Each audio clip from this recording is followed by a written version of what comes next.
Hi, I'm Chris Berkeley and I'm a digital marketing consultant. In this video, I'm going to show you how to set up goal conversion tracking using the Contact Form 7 plugin and Google Tag Manager. Let me unpack that a little bit. You have a WordPress site and you're using the Contact Form 7 plugin for form submissions, and you want to track submissions to those forms as goal conversions in Google Analytics, and you're using Google Tag Manager. I wrote a blog post about this and it was very popular, so now I'm making a video to walk you through it step by step. Let's go ahead and jump right in and I'll show you how to do that.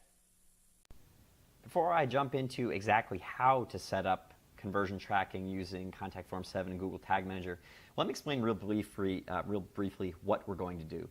So when a form is submitted on the site, it triggers a form submission event, and we're going to set up Google Tag Manager so that it listens for that event and creates a Google Analytics event. And then that Google Analytics event is going to be used to create a Google Analytics goal conversion. So I have a website, North Atlantic Dirt. It's a mountain biking website that I founded and I used to write for. And sure enough, we have a lovely Contact Form 7 form here on our contact page. And first you need to go into Google Tag Manager.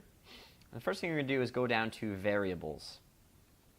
Okay? And it's got a list of preset ones here. If you click Configure, you'll see there are many more preset variables that are not enabled. So we want to enable that. But we're going to go down to Forms, and we only need to enable the Form section.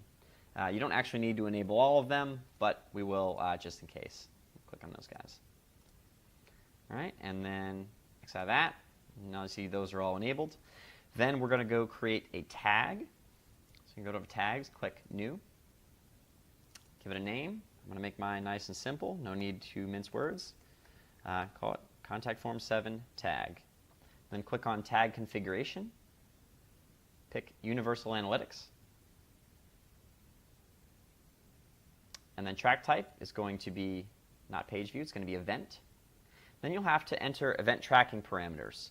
These can be whatever you want. I'm going to keep them simple. Call it Contact Form 7 as a category.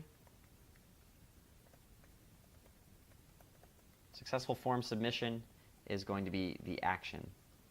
You can add a label if you want to. You might want to do page URL. I'm not going to. You can also add a value. I don't have one, so I'm going to leave that alone. And then you can choose true or false for non-interaction hit, which you can read more about elsewhere, but that's basically going to affect your bounce rate depending on how you have it enabled. From there, I'm going to enable enable overriding the Google Analytics settings. I have my tracking ID set up as a variable in Tag Manager, so I'm going to go and do that and pick GA tracking code. You could also just enter your UA code, but I find having that variable saves a lot of time.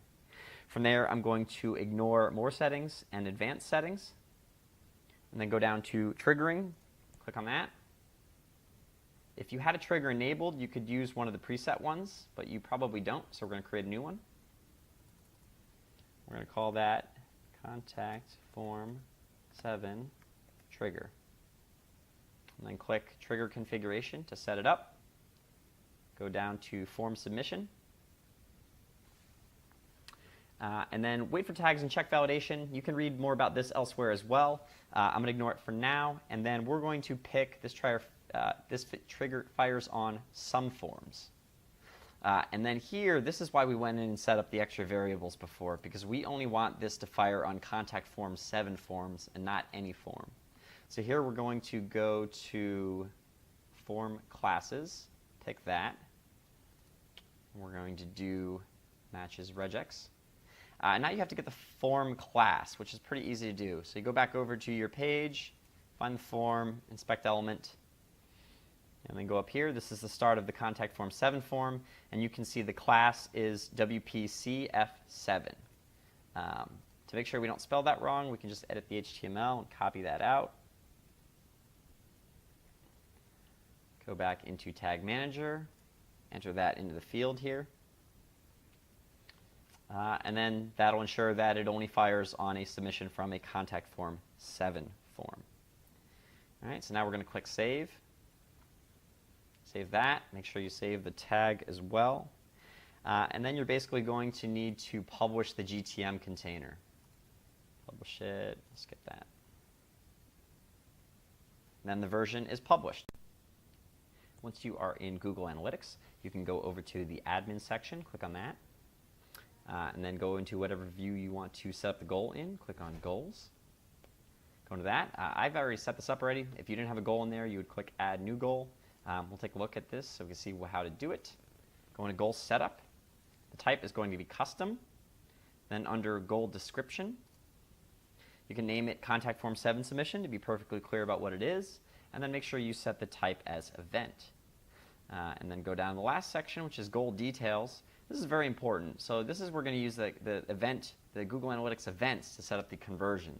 So what you'll need to do is look at your category and action that you set up in Google Tag Manager. So you can go back to your tag there and then review that and see that it is Contact Form 7 and Successful Form Submission.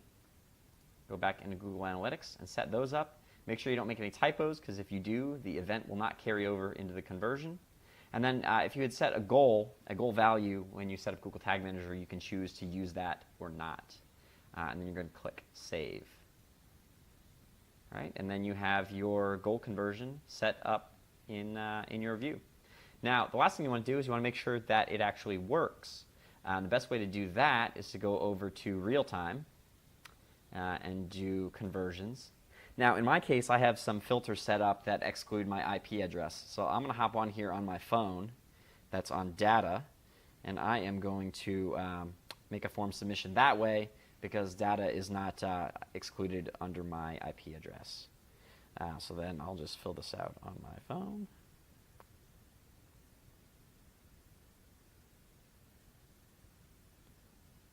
Put some data in the form, click Submit. And then you can wait and see in real time. You'll want the goal conversion to come through, and there it is, happened about 15 seconds ago. And then now you can see that test the goal conversion by making sure that it happens in real time. If it doesn't, if you don't see it, you probably want to go back through everything you already did, make sure it's configured properly, make sure there's no typos, that you didn't get the event category, the event action incorrect. Just double check everything, and then hopefully you'll be tracking goal conversions. All right, that wraps it up for goal conversion tracking with Contact Form 7 and Google Tag Manager. If you have any questions, definitely tweet at me and I'll be glad to answer them. You can also leave a comment here. If you like this video and you want to see others like it, feel free to subscribe to this channel. Thanks.